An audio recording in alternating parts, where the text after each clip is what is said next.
The cold, thick strawberry milkshake ran down the back of my neck, soaking into the collar of my favorite flannel shirt. The entire diner went dead silent. Standing over me, Sheriff Dominic laughed, a cruel, barking sound that echoed off the tiled walls. I didn't wipe it off. I didn't flinch. I just looked across the table at my wife, Amelia. I expected to see anger in her eyes. I expected her to stand up and defend me. But what I saw broke me more than the humiliation ever could. She just looked annoyed. Hit like, subscribe for more betrayal stories, and comment your city or country. It was a Tuesday afternoon in early October, the kind of day that usually feels crisp and clean, but now, looking back, I remember it as the day my life started to rot from the inside out. We were sitting at the Rusty Spoon, the only diner in our small town that served decent coffee. I had been looking forward to this lunch all week. Since retiring from the Navy 3 years ago, I had tried my hardest to just be Logan. Not Commander Logan, not the guy who led night raids in places that don't exist on tourist maps. Just Logan, the guy who fixed old trucks and loved his wife. Amelia and I had been married for 5 years. She was beautiful in that sharp, classic way, dark hair, intelligent eyes. But lately, those eyes had been looking past me, not at me. We were sitting in our usual booth, and I was telling her about the engine trouble in my pickup, trying to make conversation. She was scrolling on her phone, barely nodding. Then the door chimed. The air in the room changed instantly. Sheriff Dominic walked in. Dominic wasn't just a lawman. He was the king of this county, or at least he acted like it. He was a big man, tall and broad, but soft around the middle, the kind of muscle that turns to fat when you stop working but keep eating. He had that arrogant swagger of a man who has never been punched in the face and truly deserved it. He didn't sit at the counter. He walked straight to our booth. "Well, look who it is," Dominic said, his voice booming. "The town ghost." He called me that because I kept to myself. I didn't go to the town council meetings. I didn't drink at the bar on Friday nights. I just wanted peace. I looked up, keeping my face neutral. "Afternoon, Sheriff." "Afternoon," he scoffed, looking around at the other patrons to make sure he had an audience. "It's 2 o'clock, Logan. Most men are at work. But I guess when you live off the government's dime, every day is a holiday, right?" He grabbed the back of my booth, leaning in close. I could smell his cologne, expensive, musky, and overpowering. "I earned my retirement, Dominic," I said quietly. "I'm minding my business. You should try doing the same." The diner gasped.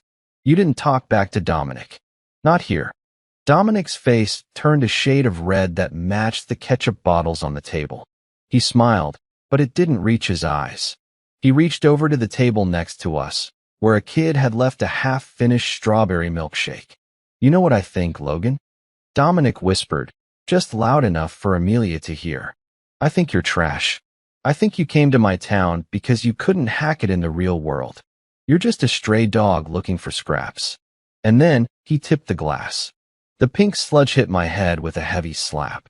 It was freezing cold. It oozed down my forehead, over my ears, and dripped onto my hands clenched in my lap. My heart rate didn't jump. My breathing didn't hitch. In my mind, a switch flipped. It was the old switch, the one I hadn't touched in years. Threat assessment. Target. Male, 6 feet 2 inches, approximate 240 pounds. Stance. Off balance.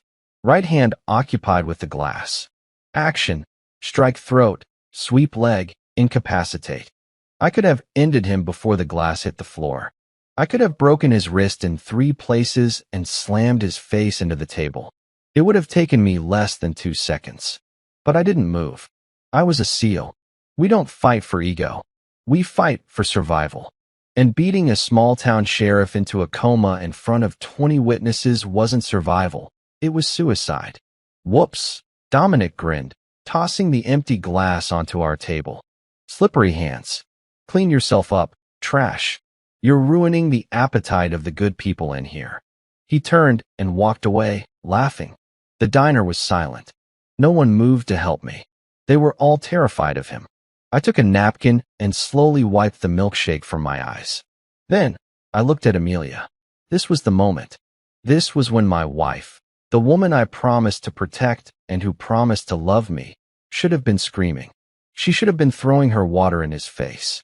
She should have been grabbing my hand, telling me let's go, telling me he was a monster. Amelia was staring at the table. Her face was pale, but her jaw was tight. Amelia? I said, my voice calm. She looked up. Her eyes were cold. Ice cold. Great, she hissed. Just great, Logan. I blinked, a drop of pink liquid falling from my eyelash. What? Why do you always have to antagonize him? She whispered furiously, grabbing her purse. He's the sheriff, Logan. You know how he is. Why couldn't you just keep your mouth shut? I felt like I had been punched in the gut. He just dumped a drink on me, Amelia. I didn't do anything. You exist, she snapped, standing up. You just sit there with that look on your face. You think you're better than everyone. That's why he hates you. She threw a $20 bill on the table, not even looking at me. I'm going to the car. Don't make a scene. You've embarrassed me enough for one day. She walked out. She walked right past Dominic, who was standing by the door. And for a split second, I swear I saw it, Dominic stopped laughing. He looked at her, and he gave her a nod. A small, subtle nod. And she didn't look away. She didn't glare. She just lowered her head and walked out the door. I sat there for another minute, the sticky mess drying on my skin. The humiliation of the milkshake was fading, replaced by something much colder, much sharper. I had been trained to spot patterns, to see things that didn't fit. Dominic bullying me? That was just a bully being a bully. But Amelia blaming me? Amelia walking past him without a fight? That nod. Something was wrong. I stood up, leaving the mess on the table.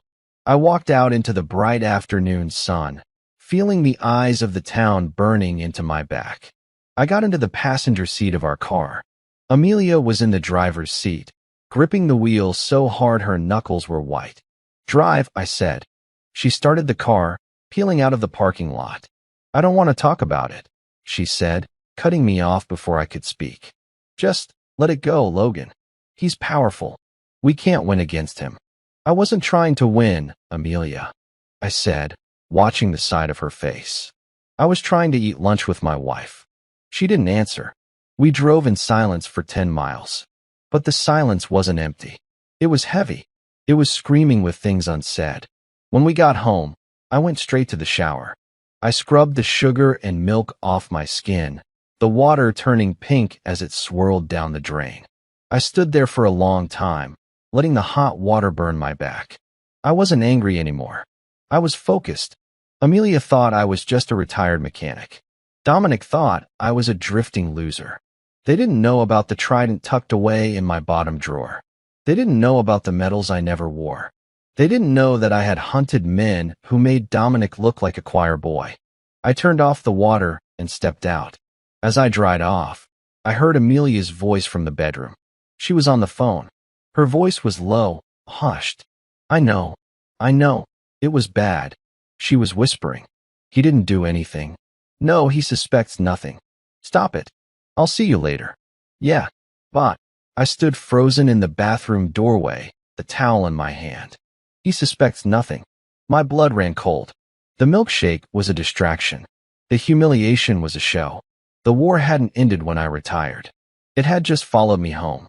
And the enemy was sleeping in my bed.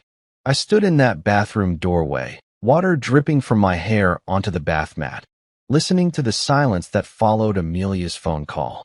My chest felt tight, not with panic, but with a cold, heavy realization. He suspects nothing. I didn't burst into the bedroom. I didn't shout. That's what an amateur would do. That's what an angry husband would do. Instead, I quietly stepped back into the bathroom, turned on the faucet for a few seconds to make noise, and then walked out loudly, drying my hair with a towel as if I hadn't heard a thing. When I entered the bedroom, Amelia was sitting on the edge of the bed, her phone face down on the nightstand. She jumped slightly when she saw me. Feel better? She asked. Her voice was too bright, too normal. Clean, at least, I said, tossing the towel into the hamper. I sat down in the armchair in the corner, watching her. Who was on the phone? She didn't even blink. Just my mom. She wanted to know if we were coming for Sunday dinner. Lying came easy to her now. I could see it. There was no hesitation, no tick. Just a smooth, practiced deception. Her mother lived 3 states away and hated talking on the phone before 5 p.m. Right, I said. Sunday dinner. Logan, she sighed, standing up and walking over to the mirror to fix her hair. About lunch. I'm sorry I snapped at you. I hate seeing you get pushed around. It makes me feel unsafe. Unsafe. The word hung in the air. I wasn't pushed around, Amelia. I chose not to engage. I corrected her gently. There's a difference. To Dominic, there isn't, she said, turning to face me. Her eyes were hard again. To this town, there isn't. You let him humiliate you. And now everyone thinks my husband is a coward. She grabbed her keys. I'm going to the store. We're out of milk. She walked out without kissing me goodbye. As soon as I heard her car pull out of the driveway, the atmosphere in the house shifted.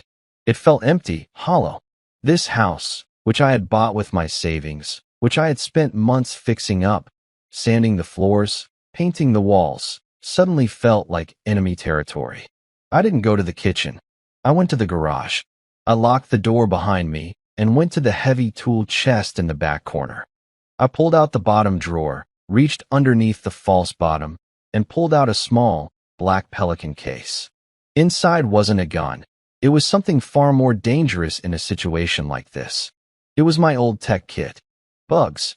Rudimentary listening devices. A few pinhole cameras I used to use for perimeter checks. I wasn't going to confront Amelia based on a hunch. In my old life, you didn't pull the trigger until you had positive identification. I needed proof. I spent the next hour working quickly. I placed a small audio recorder behind the headboard of our bed. I slipped a GPS tracker, an old magnetic one I had to charge up, under the rear bumper of her car. It was risky, but I had to know where she was really going. When she came back an hour later, she had the milk. She also had a strange smell on her. It was faint, masked by her perfume, but I caught it. Cigar smoke. Dominic smoked cigars.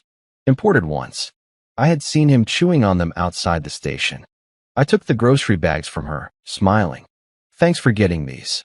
No problem, she mumbled, avoiding eye contact. The next few days were a masterclass in psychological warfare. I played the part of the beaten dog perfectly. I stayed quiet. I didn't go into town. I let Amelia think I was wallowing in shame. Meanwhile, Dominic ramped up his game. On Thursday, I was driving my truck to the hardware store when blue lights flashed behind me. It was a deputy I didn't recognize. Young, nervous looking. I pulled over. The deputy walked up, hand on his holster. License and registration, he barked. What's the problem, officer? I asked, handing over my papers. You swerved, he said. Crossed the yellow line. I hadn't. I drove with the precision of a machine. I don't believe I did. Are you arguing with me? The kid snapped. Step out of the vehicle. He made me stand on the side of the road for 45 minutes while he ran my plates. Passers-by slowed down to gawk. I saw neighbors pointing. Look, there's Logan getting into trouble again. When he finally let me go, he handed me a ticket for reckless driving and failure to obey. Sheriff sends his regards. The deputy sneered as he walked away. I took the ticket. I didn't crumple it. I placed it neatly on the passenger seat. This wasn't just harassment. This was a dismantling. They were trying to paint a picture of me. Unstable, reckless, a troublemaker. If something happened to me later, if I disappeared or got locked up, nobody would question it. That night, lying in bed next to Amelia, I stared at the ceiling. She was asleep, breathing softly. I reached under the mattress and pulled out the small earpiece connected to the recorder I'd planted in the living room earlier. I listened to the audio from while I was held up at the traffic stop. Click. Amelia's voice. He's going to be late. Your deputy has him stopped on Route 9. A male voice. Deep. Gravelly. Dominic. Good. Let him sweat. Did he say anything to you this morning? Amelia, no. He's pathetic, Dom. He just mopes around the house. He has no idea. When are we going to do it? Dominic, soon. I need him to snap first. I need him to do something violent. Then I can arrest him, revoke his pension access through the court, and we take the house. Amelia, I just want it to be over. I'm tired of pretending to love him. He's so boring. He's nothing like you. Click. I took the earpiece out. I turned my head and looked at my wife. In the moonlight, she looked like an angel. But beneath that skin was a rot so deep it made me sick to my stomach. She wasn't just cheating. She was conspiring to destroy me. She wanted me to snap. She wanted the violent soldier to come out so they could lock me away and steal everything I had built. They wanted a monster? I closed my eyes. No, I wouldn't give them a monster. A monster is messy. A monster makes noise. I was going to give them a ghost. I needed help. I couldn't do this alone, not with the law enforcement of the entire county against me. I needed someone outside the system. Someone who knew how to navigate the shark-infested waters of military law and civilian corruption. I waited until Amelia was in the shower the next morning. I went to the garage, pulled out a burner phone I kept for emergencies, and dialed a number I hadn't called in 4 years. It rang twice. "This line is for secure comms only," a sharp voice answered. "Identify." "Preston," I said. "It's Logan. Viper 2 Actual." There was a long pause. Then, the voice softened, losing its robotic edge. "Logan? Hell, I thought you were dead or herding sheep in Montana. What's wrong? You never call." "I need a jagged edge, Preston," I said, using our code for legal intervention. "And I need it fast. I've got a hostile target, and it's local law enforcement." "How hostile?" "They're sleeping with my wife and trying to frame me to seize my assets," I said, my voice flat. Preston whistled low. "That's messy, brother. Where are you?" "Small town. Nowhere, USA. I need you to dig. I need financials on a sheriff named Dominic Vance. And I need to know how to legally bury a man who owns the judge." "I can be there in 12 hours, Preston said. "Sit tight. Don't engage. Do not give them a reason to cuff you." "I won't," I said. "I'm done playing their game. I'm starting my own." I hung up and destroyed the SIM card. When I walked back into the kitchen, Amelia was pouring coffee. She looked at me with that fake concern again. "You okay?" she asked. "You look intense." I forced a smile. It felt tight, but it held. "I'm fine, honey," I lied. "I was just thinking. Maybe you're right. Maybe I should go apologize to the sheriff. Clear the air." Amelia's eyes widened. A flash of panic? Or excitement? "Really?" she asked. "You do that?" "Yeah," I said, grabbing my keys. "I think it's time we all understood exactly where we stand." I wasn't going to apologize, but I needed her to think I was breaking. I needed them confident, because overconfidence is where the enemy makes mistakes, and I was going to catch every single one of them. The drive to the sheriff's station was only 10 minutes, but it felt like crossing a border into a hostile nation.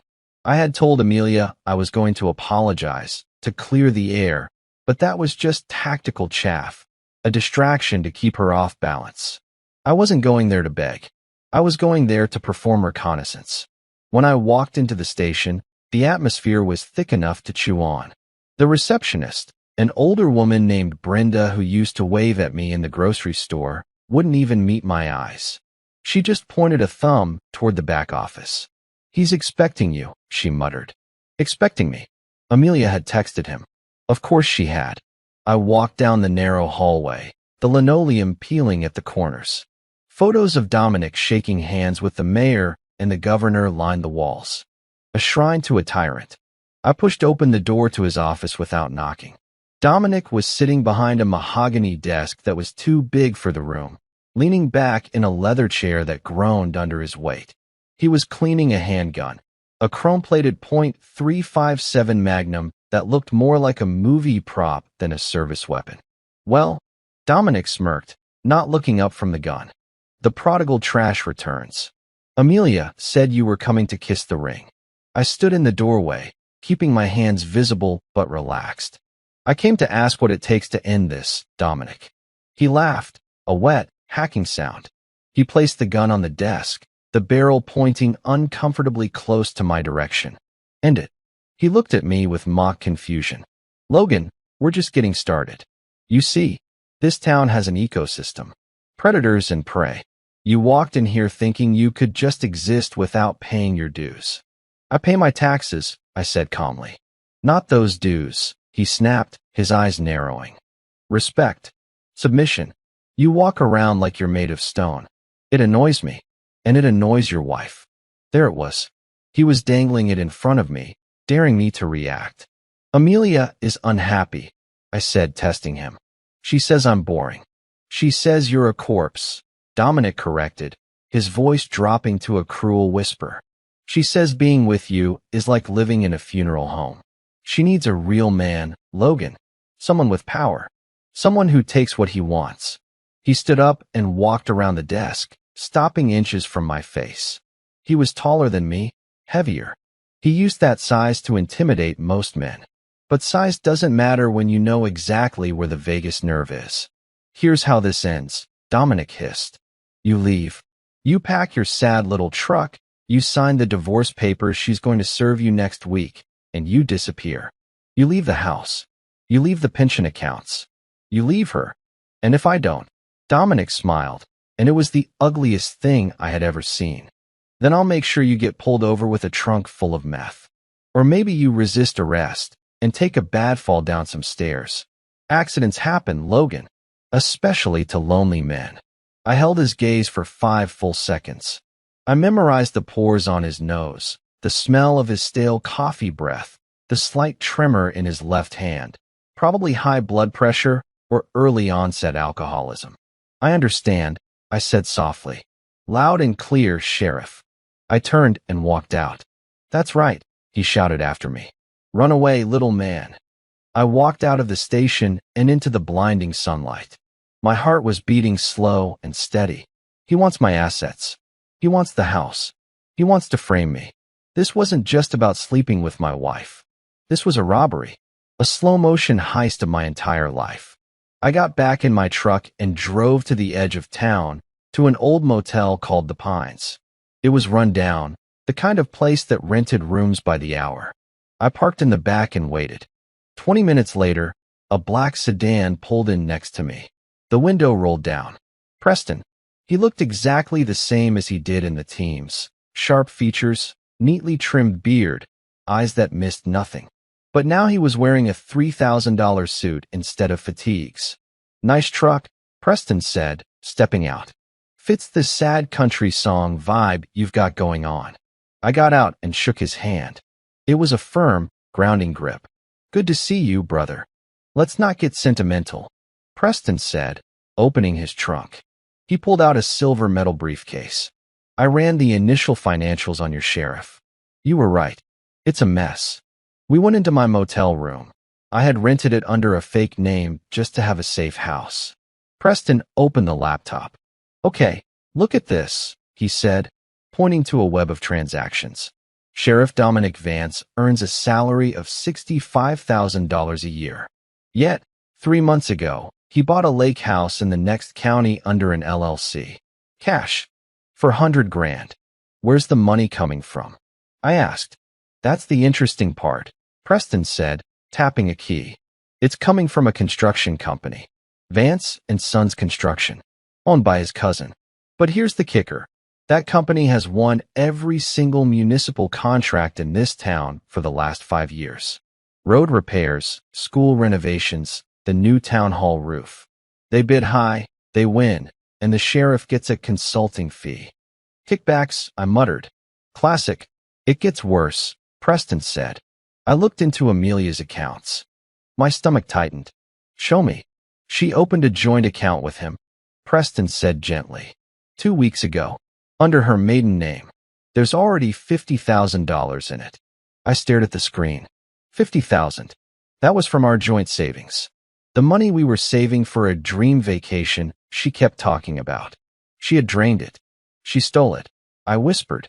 Technically, since it was a joint account, she just moved it, Preston said, his lawyer voice kicking in. But morally? Yeah. She's robbing you blind, Logan.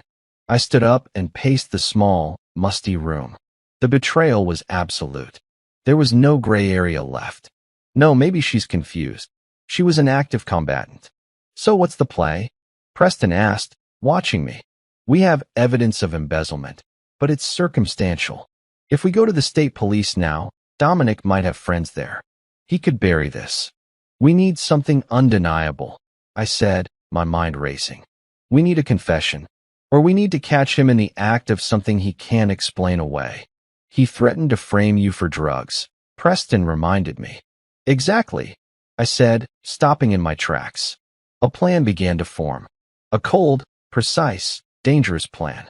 He wants to find drugs in my truck? I'll give him what he wants. Preston raised an eyebrow. Logan, do not tell me you're going to plant drugs on yourself. No, I said. I'm going to plant sugar. Sugar. Powdered sugar. In little baggies. Hidden in the spare tire well. Enough to look like a kilo of cocaine if you don't test it immediately. You want to get arrested? Preston asked, looking at me like I was insane. I want him to think he's won, I said. I want him to pull me over, find the stash, and call it in.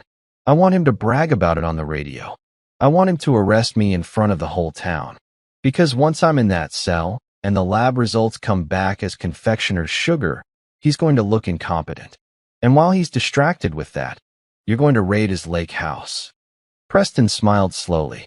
You want me to break into his illegal property while he's busy gloating?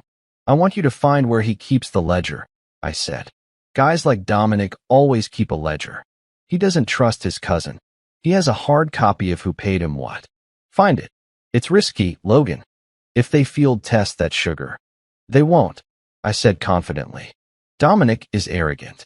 He'll see the bag, he'll see me, and he'll see his victory. He won't test it until the press conference. You're gambling your freedom on his ego, Preston said. I know him, I said. He's a bully.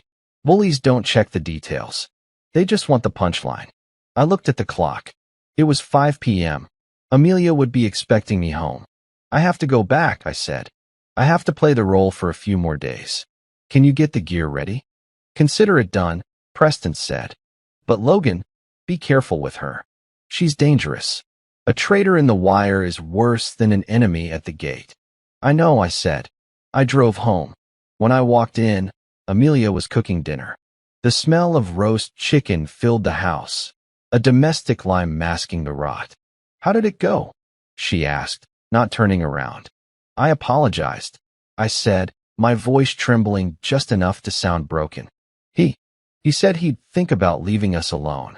Amelia turned. She smiled, and it was the most terrifying thing I had ever seen. It was a smile of pity and triumph. See, she said, walking over and kissing my cheek. I told you. You just have to know your place, honey. Everything will be fine. I looked into her eyes and saw nothing but a void. Yeah, I said. Everything is going to be just fine. Little did she know, the sugar was already in the truck. And the war had just begun. The weekend crawled by in agonizing slow motion. I spent Saturday fixing the fence in the backyard, which gave me the perfect excuse to be outside, away from Amelia's suffocating fake kindness. Every time she brought me a glass of lemonade or asked if I needed a break, I felt a fresh wave of nausea. She was acting the part of the doting wife so well that if I didn't have the recordings, I might have believed her. That was the scariest part. How easy it was for her. On Sunday night, I executed the first phase of the plan. I went to the grocery store and bought 5 boxes of powdered sugar. Then, in the privacy of my garage with the door locked, I double-bagged the white powder into heavy-duty freezer bags. I wrapped them tight in duct tape, making them look exactly like the evidence photos of seized cocaine I'd seen in news reports. I taped the package underneath the spare tire in the bed of my truck. It wasn't hidden well. It was meant to be found. Monday morning arrived with a gray, overcast sky. The air smelled like rain. I'm going to head into the city today, I told Amelia as I drank my coffee. I need to see a specialist about my back.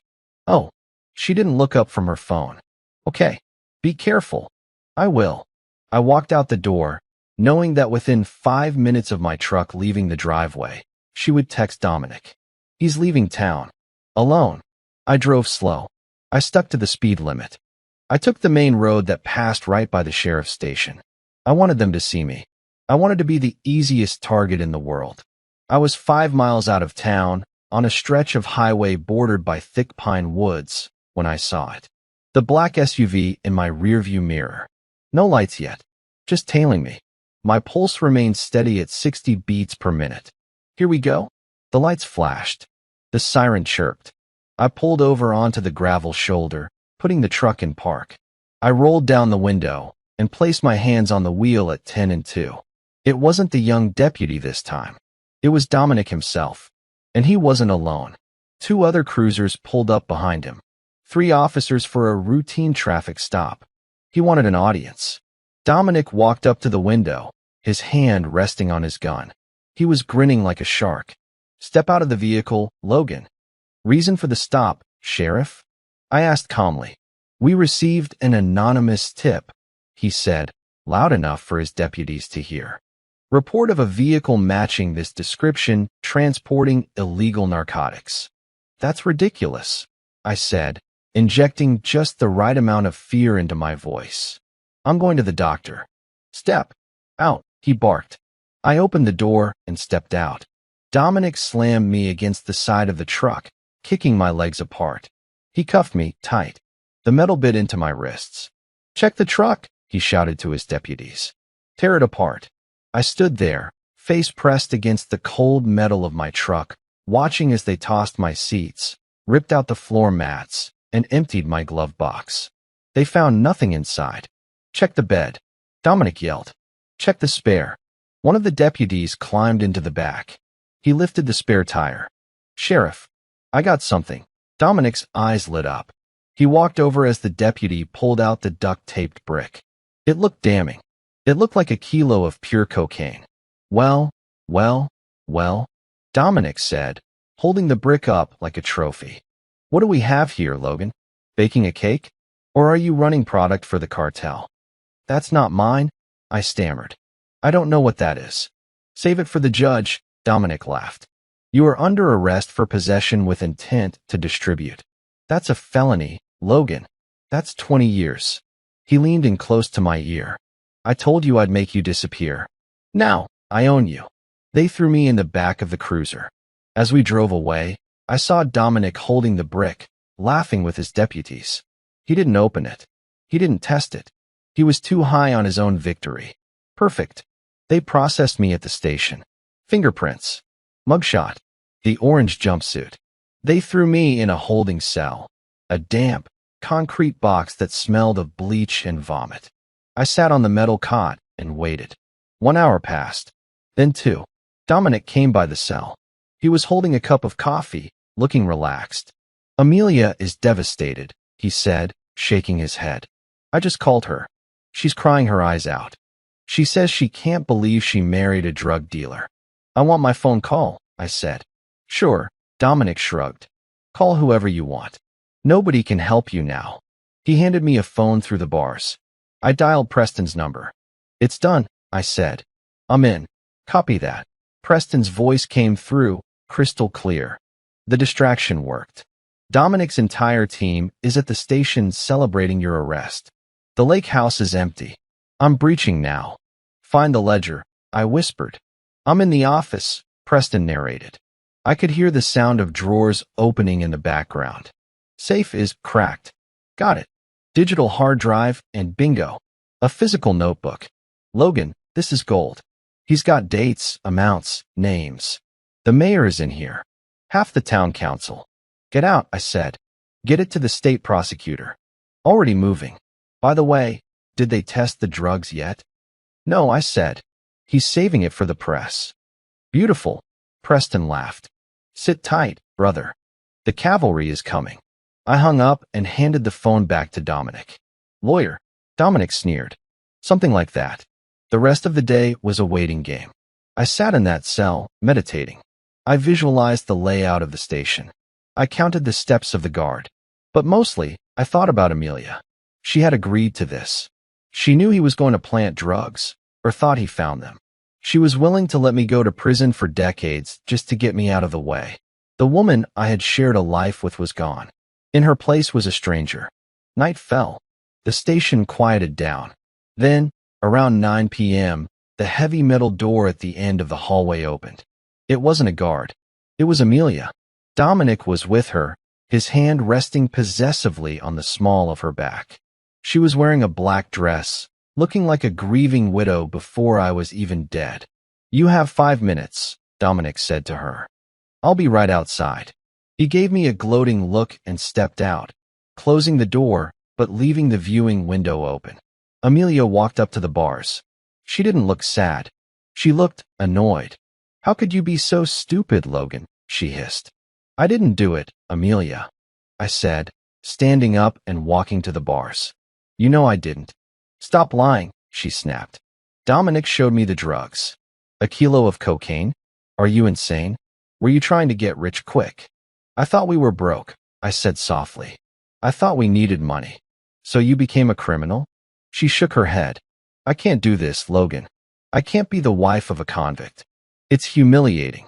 She reached into her purse and pulled out a folded stack of papers. She slid them through the bars. "What is this?" I asked, looking down at the documents.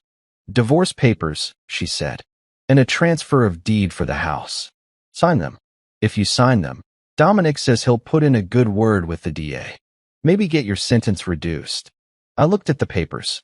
Petitioner, Amelia Vance. Wait, Vance. I looked closer. She had already started using his last name on the draft? Or no, Vance was Dominic's last name. "You're really in a hurry, aren't you?" I looked up at her. "I just want to move on," she said, her voice trembling with fake emotion. "Please, Logan, just sign them. For me. For the love we used to have. Don't drag this out." I held the papers in my hand. This was it. The final betrayal. She was trying to coerce me into signing away my home while I was locked in a cage she helped build. "I need a pen," I said. Her eyes lit up. She fumbled in her purse and handed me a pen through the bars. I took the papers over to the metal cot. I pretended to read them. "Amelia," I said, my back to her. "Do you remember our wedding vows?" "What?" "Logan, just sign the papers." "For better or for worse," I quoted. "In sickness and in health." I turned around. I hadn't signed anything. "You forgot the part about until the sheriff offers a better deal." I ripped the papers in half. Then in half again. I let the pieces flutter to the floor of the cell. Amelia's face twisted into pure rage. The mask dropped completely. "You idiot," she spat. "You stubborn, useless idiot. You're going to rot in here. And I'm going to take the house anyway. Dominic will make sure you never see daylight again." "We'll see," I said calmly. "Get away from him."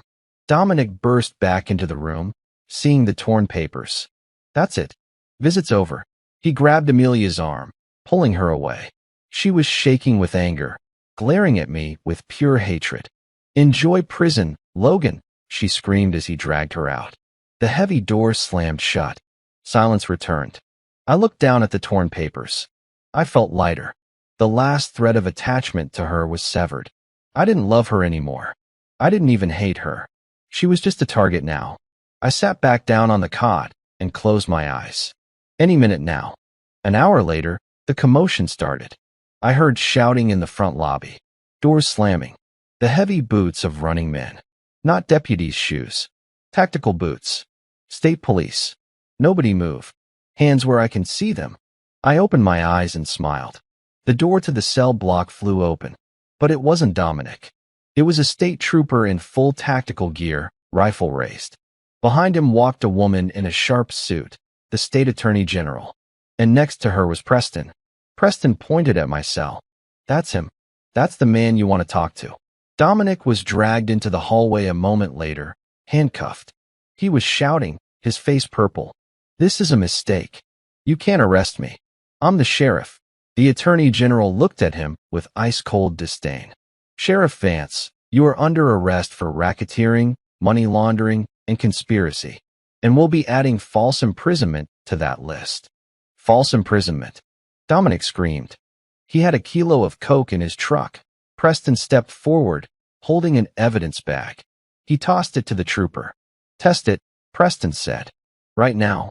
The trooper opened the bag Dominic had seized. He used a field test kit, snapping the ampoule and dropping the white powder in. We all watched. Dominic held his breath. The liquid didn't turn blue. It stayed clear. Negative for cocaine, the trooper announced. It's sugar. It's just sugar. Dominic's face went white. He looked from the bag to me. I stood up and gripped the bars of my cell. You should have checked the ingredients, Dominic, I said softly. I have a sweet tooth. The realization hit him like a truck. He had arrested me for baking supplies. He had falsified a report. And while he was doing it, his entire criminal empire had been exposed. Get him out of here, the Attorney General ordered. As they dragged Dominic away, he screamed my name. But it didn't matter. He was finished. But I wasn't done yet. Amelia? I asked Preston as the trooper unlocked my cell. She's at the house, Preston said. She doesn't know yet. I stepped out of the cell, rubbing my wrists. Let's go tell her, I said. The ride back to the house was quiet, but it wasn't peaceful. It was the kind of silence that happens before a demolition. Preston was driving, his eyes scanning the dark road, while the state trooper followed us in an unmarked cruiser. I stared out the window, watching the familiar trees of my neighborhood pass by. This was the street where I walked my dog. This was the street where I thought I would grow old. Now, it looked like a foreign country. You ready? Preston asked as we turned the corner. I was born ready, I said, but my hands were cold. We pulled into the driveway. My house was lit up like a Christmas tree. Every light was on. I could see shadows moving in the living room. I could hear music, not loud, but enough to vibrate through the glass. She was celebrating. My wife, the woman who had just sent me to prison, or so she thought, was throwing a party in the home she believed she had just stolen. I got out of the car. The air was crisp. The trooper stepped out behind me, adjusting his belt. I walked up the steps. I didn't take out my keys. I didn't knock. I kicked the door. Hard. The wood splintered around the lock, and the door swung open with a violent crash. Bam! The scene inside was like a painting of pure betrayal. Amelia was sitting on the sofa, her feet up on the coffee table. She was holding a glass of wine. Sitting across from her, laughing, was Carl, Dominic's cousin, the crooked contractor. They were toasting. They froze. Amelia's glass slipped from her fingers. It hit the rug with a dull thud, red wine bleeding into the white fabric like a gunshot wound. Logan, she gasped. Her voice was a strangled whisper. She stood up, knocking over a bowl of chips. How you're supposed to be. In a cage. I finished the sentence for her. I stepped into the room, the broken door creaking behind me. Sorry to disappoint you, honey. The accommodations weren't to my liking. Carl scrambled up, looking for a way out. Now hold on, Logan. We were just... Sit down. The trooper barked from the doorway, his hand resting on his holster. State police. Nobody moves.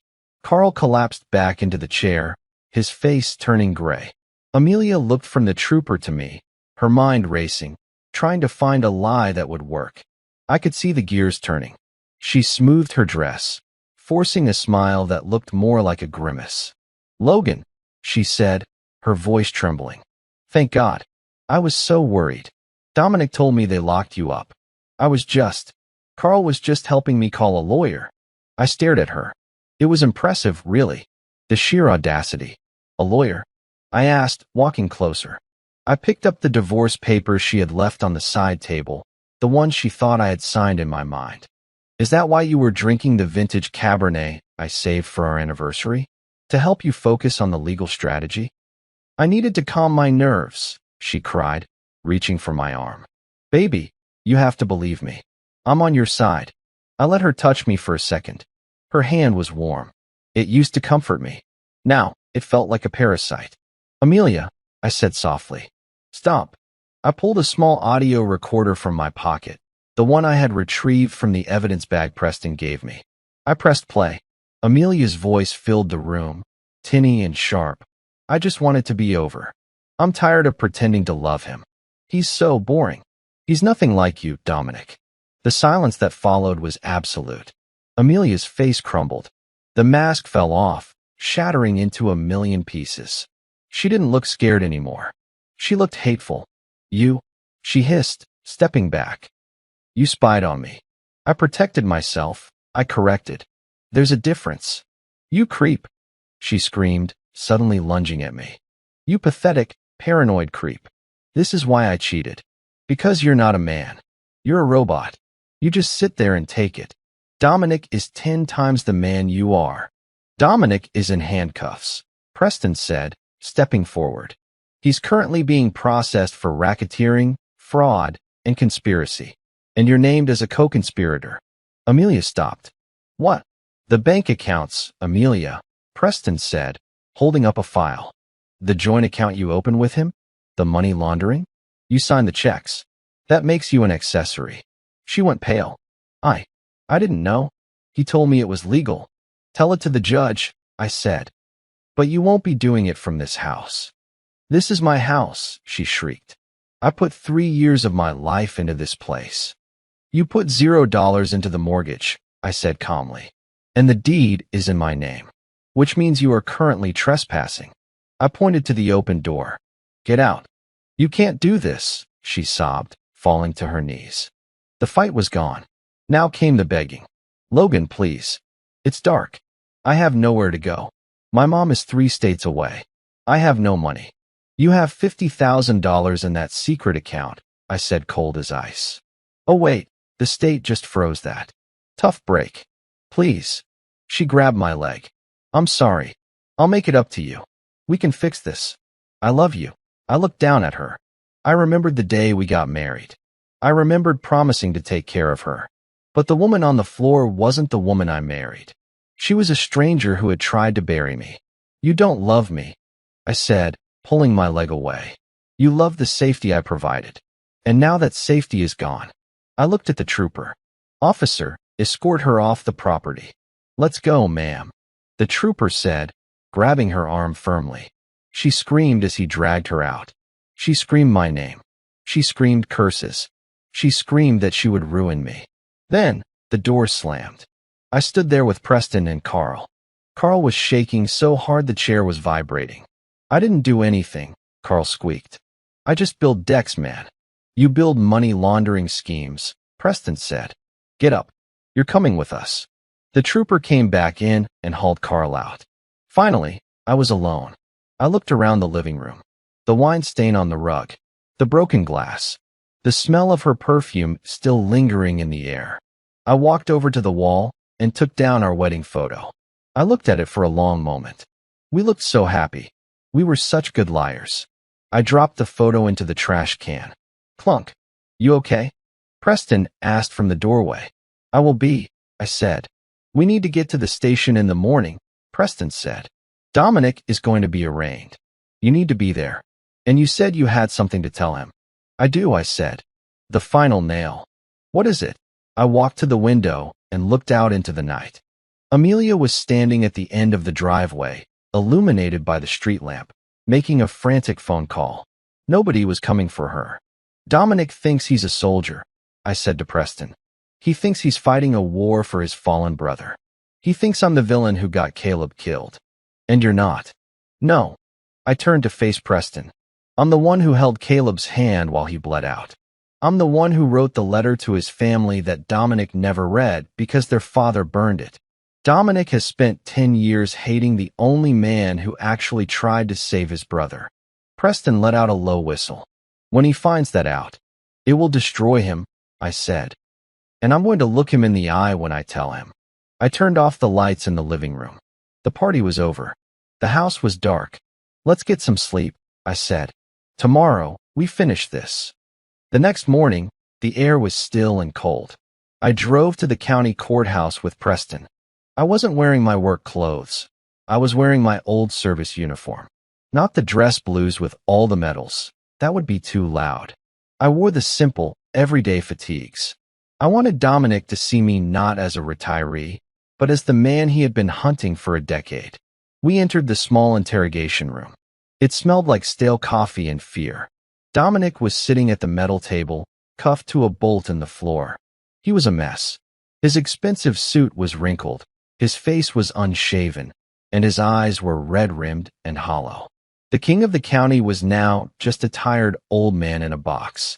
He looked up when I walked in. The hatred in his eyes was so pure, it was almost beautiful. You, he growled. You did this. No, I said, sitting across from him. You did. His lawyer, a slick city transplant named Felix, stood up. My client will not be speaking with you. This is highly irregular. I'm not here as part of the state's case, I said, looking directly at Dominic. I'm here as Commander Logan, your brother's CO. Dominic flinched. It was the first time I had ever seen him show a crack in his armor. Don't you dare say his name, he whispered. You don't have the right. I have every right, I said. I was there, Dominic. I was there when he died. I know you were there, he shouted, lunging forward as far as the cuffs would allow. You sent him to his death. You sacrificed my little brother so you could get a medal. Is that what they told you? I asked quietly. That's what the report said. Commander Logan ordered Private Vance to secure a forward position. Private Vance was killed by enemy fire. You sent him into the meat grinder. I shook my head slowly. That's not what happened, Dominic. That's the lie they told you. That's the lie your father wanted to believe. My father.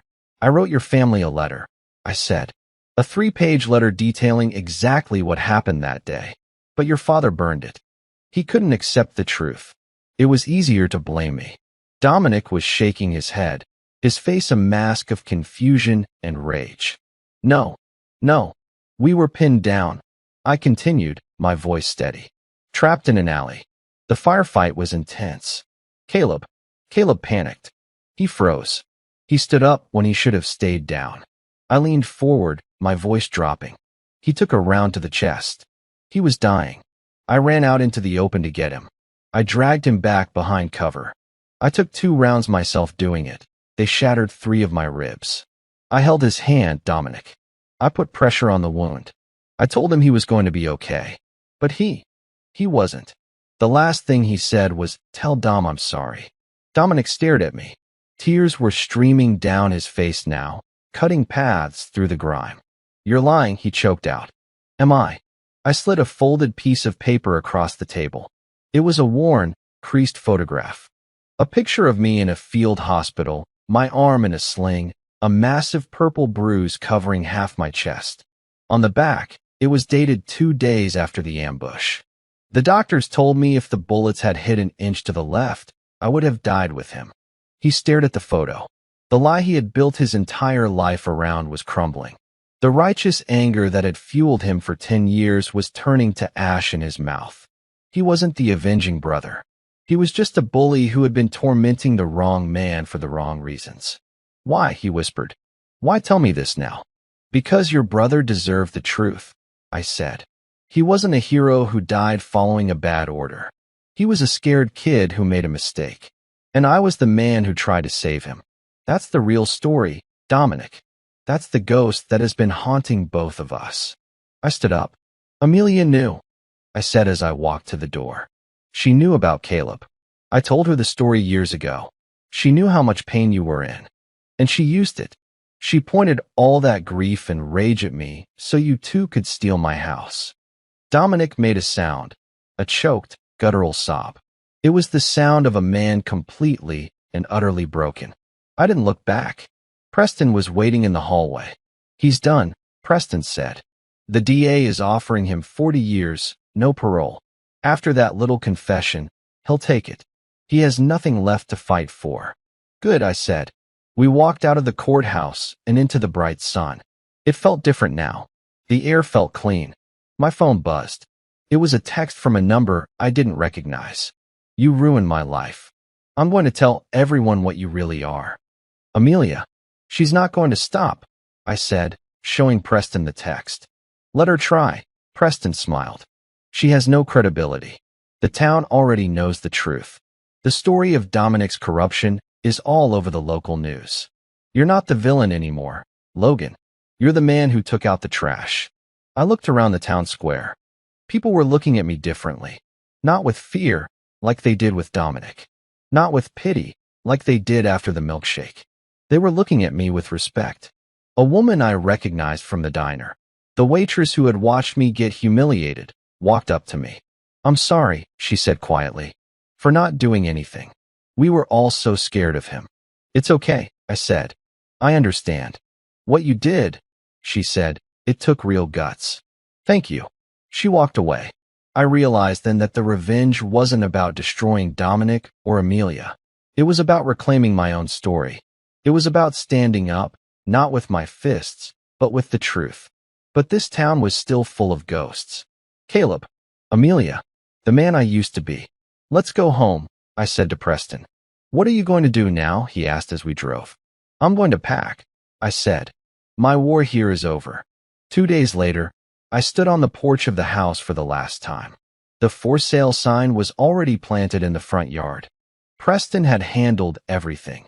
The sale would be quick, and the proceeds would go into a trust one could access anywhere in the world. The house was empty. I had donated most of the furniture to a local shelter. The things Amelia had loved, the expensive rugs, the fancy lamps, I gave away to people who actually needed them. It felt like cleansing. I walked to my truck, tossing my last duffel bag into the bed.